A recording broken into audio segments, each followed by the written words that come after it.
ओम शांती. आजची तारीख आहे 31 मार्च 2026. आज बाबा म्हणतात, गोड मुलांनो, उच्च पद प्राप्त करायचे असेल तर सत्य बाबांबरोबर सदैव सच्चे होऊन राहा. कोणतीही चूक झाली तर बाबांकडून क्षमा घ्या. आपल्या मतावर चालू नका. प्रश्न आहे, कोणती मुले कधीही लपून राहू शकत नाहीत? उत्तर, ज्यांचे ईश्वरीय परिवारावर प्रेम आहे, ज्यांना रात्रंदिवस सेवेची काळजी असते, असे सेवाभावी आणि आज्ञाधारक आणि प्रामाणिक आहेत, कधीही मनमतावर चालत नाहीत, बाबांशी सच्चे आणि स्वच्छ मनाचे असतात, ते कधीही लपून राहू शकत नाही. गीत आहे, तुम्ही हो माता पिता तुम्ही हो बंधुश्च सखा तुम्ही हो. ओम शांती. गीतामध्ये कशाची गॅरंटी होती? मात पित्यासोबतच मुलांची गॅरंटी आहे की बाबा आमचे तर तुम्ही एकच आहात, दुसरे कोणीही नाही. किती उच्च ध्येय आहे.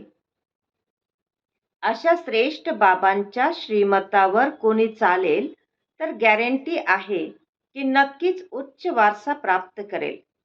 परंतु बुद्धी म्हणते खूप उच्च ध्येय दिसून येते, जे कोटींमध्ये कोणी आणि कोणीमध्ये सुद्धा कोणीच फक्त माळेचे मणी बनतात.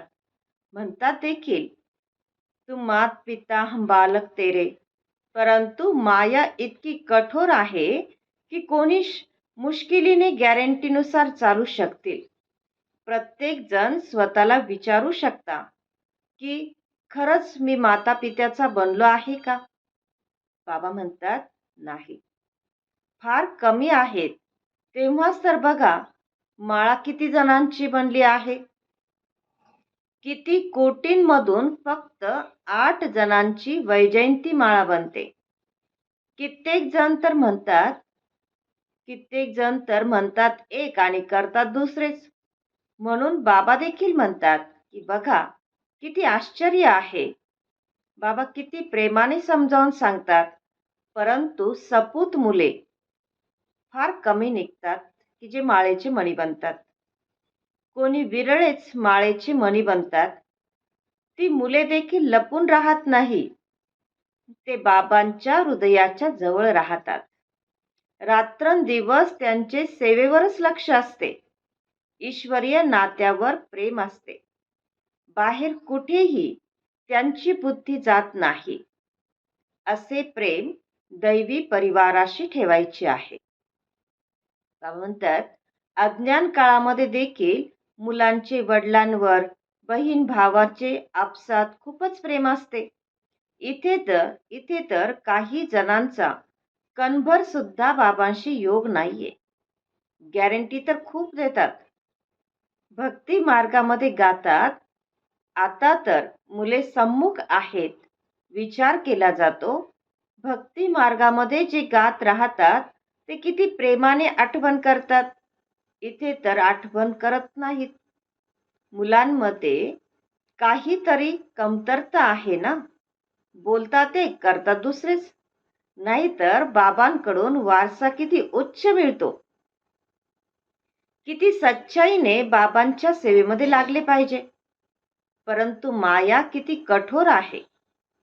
कोटींमध्ये कोणीच बाबांना पूर्णपणे ओळखतात. बाबा म्हणतात, कल्प असेच होते. प्रामाणिक आज्ञाधारक नसल्यामुळे त्या बिचाऱ्यांचे पद असे होते. आणि म्हणतात देखील की बाबा आम्ही राजयोग शिकून नरापासून नारायण, नारीपासून लक्ष्मी बनणार, राम सीता बनणार नाही. हात सुद्धा उंच करतात, परंतु वर्तन देखील तसे पाहिजे ना. बेहदचे बाबा वारसा देण्यासाठी आले आहेत.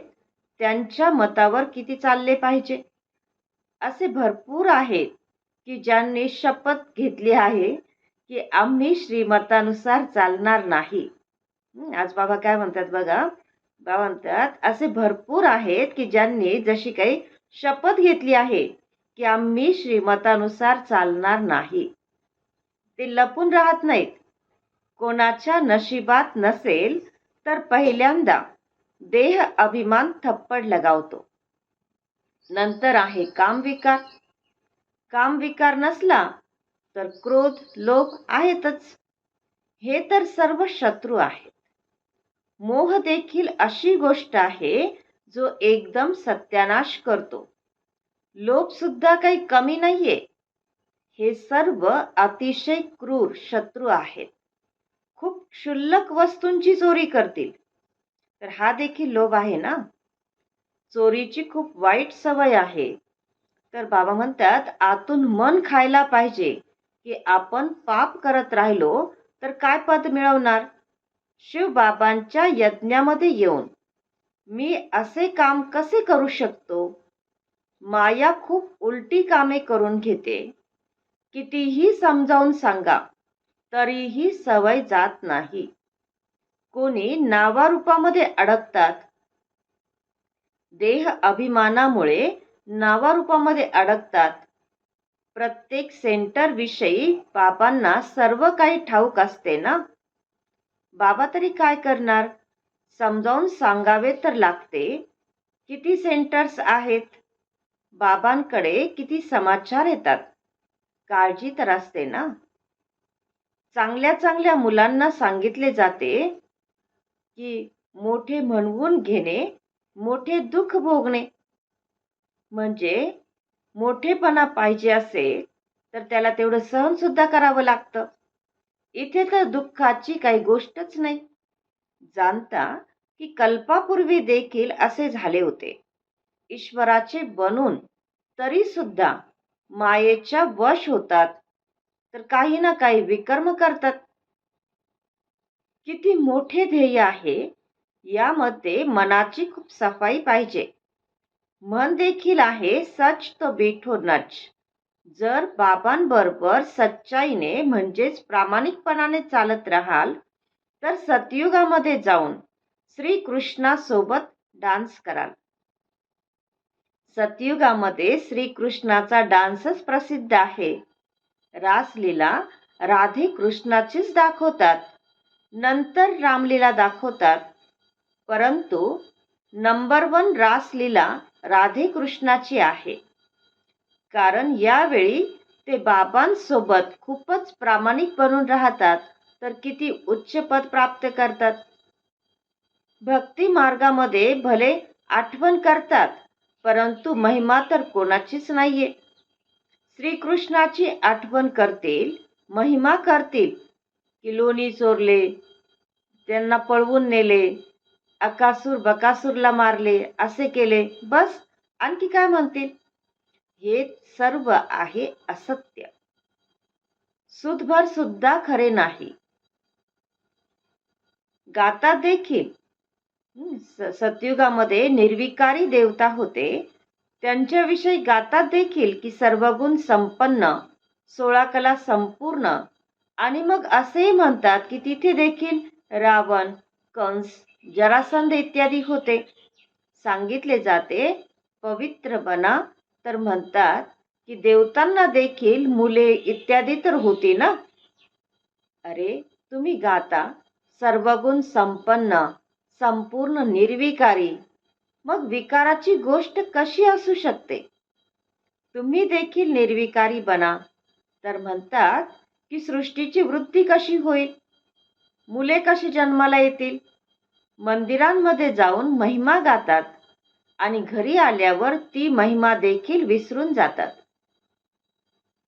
भले तुम्ही तपासून बघा. घरी जाऊन समजावून सांगाल तर ते मानणार नाहीत. तिथली गोष्ट तिथेच राहते.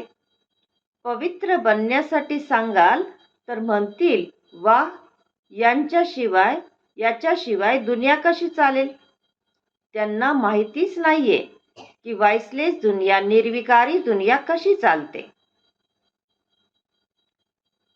बाबा म्हणतात देखील मुलांनो खबरदार रहा, नाहीतर खूप सजा भोगावी लागेल. मग असे म्हणू नका की आम्हाला सांगितले का नाही. बाबा साफ समजावून सांगतात, थोडे जरी पाप केले तरी त्याची खूप वृद्धी होत जाते. मग बाबांसमोर डोके वर देखील करू शकणार नाही. खोटे बोलले तर तोबा तोबा केले पाहिजे. असे समजू नका की शिवबाबा आम्हाला बघत थोडेच आहेत. बाबा म्हणतात, अरे अज्ञान काळामध्ये देखील ते सर्व काही जाणतात, तेव्हाच तर पाप आणि पुण्याचे फळ देतात. स्पष्टपणे सांगतात की जर तुम्ही पाप कराल तर तुमच्यासाठी खूप कठोर सजा आहे. बाबांकडून वारसा घेण्यासाठी आला आहात तर त्या बदल्यात दोन्ही कान तर छाटले जाऊ नयेत ना. म्हणतात, एक आहे जे आमचं सर्व काही एक आहे आणि आठवण करतात दुसऱ्याची. बाबांची आठवण तर करत नाहीत, तर सांगा त्यांची काय गती होईल. सत्य खाणे, सत्य बोलणे, सत्य परिधान करणे ही देखील आताची गोष्ट आहे. जेव्हा की बाबा येऊन शिकवत आहेत तर त्यांच्या सोबत प्रत्येक गोष्टीमध्ये प्रामाणिक राहिले पाहिजे. अच्छा, अशा सच्च्या, प्रामाणिक, आज्ञाधारक मुलांप्रती मातपिता बापदादांची प्रेमपूर्वक आठवण आणि सुप्रभात. आत्मिक पित्याचा आत्मिक मुलांना नमस्ते. आणि अम्मा आत्मिक मुलांचा आत्मिक मातपिता बापदादांना प्रेमपूर्वक आठवण, सुप्रभात आणि नमस्ते. धारणेसाठी मुख्य सारांश आहे. पहिला पॉइंट, प्रामाणिकपणे बाबांच्या सेवेमध्ये रुजू व्हायचे आहे. पूर्णतः प्रामाणिक आज्ञाधारक बनायचे आहे. ईश्वरीय परिवारावर खरे प्रेम करायचे आहे. दुसरा पॉइंट आहे, श्रीमतामध्ये मनमत किंवा रावणाचे मत मिक्स करायचे नाही. एक बाबा, दुसरा न कोणी, या गॅरंटीवर पक्के राहायचे आहे. मनाला शुद्ध, पवित्र बनवायचे आहे. वरदान आहे, रुहानियतच्या सुगंधाच्या आधारे सर्वांना परमात्म संदेश देणारे विश्व कल्याणकारी भव. विश्लेषण, रुहानियतच्या सर्व शक्ती स्वतःमध्ये धारण करा, म्हणजे मग रुहानियतचा सुगंध सहजच अनेक आत्म्यांना आपल्याकडे आकर्षित करेल. जसे मनसा शक्तीद्वारे प्रकृतीला तमोप्रधान पासून सतोप्रधान बनविता, तसे अन्य विश्वातील आत्मे जे लोकांसमोर येऊ शकणार नाहीत, त्यांना दूर असताना देखील तुम्ही रुहानियतच्या शक्तीद्वारे बाबांचा परिचय अथवा मुख्य संदेश देऊ शकाल. ही सूक्ष्म मशिनरी जेव्हा फास्ट कराल तेव्हा अनेक तळमळत असलेल्या आत्म्यांना दिलासा मिळेल आणि तुम्ही विश्व कल्याणकारी म्हणून संबोधले जाल. आजचा सुविचार आहे, आपल्याकडे शुद्ध अथवा श्रेष्ठ संकल्प इमर्ज ठेवा तर व्यर्थ स्वतः मर्ज होतील. आजचा अव्यक्त इशारा आहे, निश्चयाच्या फाउंडेशनला मजबूत करून सदैव निर्भय आणि निश्चिंत रहा. जेव्हा कधी कोणतीही परिस्थिती उद्भवेल तेव्हा बाबांना आपला सोबती बनवा, तर तुम्ही असा अनुभव कराल की मी एकटा नाही, माझ्या सोबत विशेष शक्ती आहे. जिथे बाबा आहेत तिथे भले कितीही तुफान असोत ते तोफा बनतील. निश्चय बुद्धी विजयंती या टायटलच्या स्मृतीद्वारे विजयी बना आणि विजयी वर्ष साजरे करा. ओम शांती.